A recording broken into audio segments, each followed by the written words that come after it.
Uncle Ruckus and Tom, right? They kind of had like somewhat of the closest pair and bond, right? And I assume that wasn't on accident.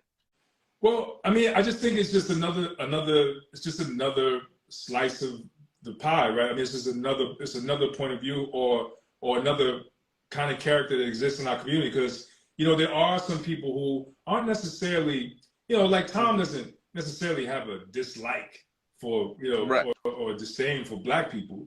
You know, he just, you know what I mean? Like he you know, well, I mean, if you think about it, right? Like, even because people will call Tom and Uncle Tom and say that maybe, you know, like, you know, he may hold white people in a higher regard than Black people, right? But in a lot of ways, that came from Aaron McGruder. I don't know exactly, you know what I'm saying, if that was the thinking behind it.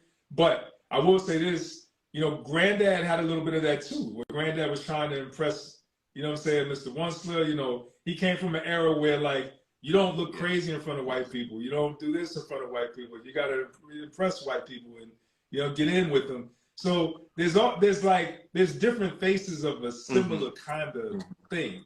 You know what I mean? Which all goes back to, you know, some form of self-hatred, if you think about it, right? It's just a different face of it with Uncle Ruckus and Tom and Granddad.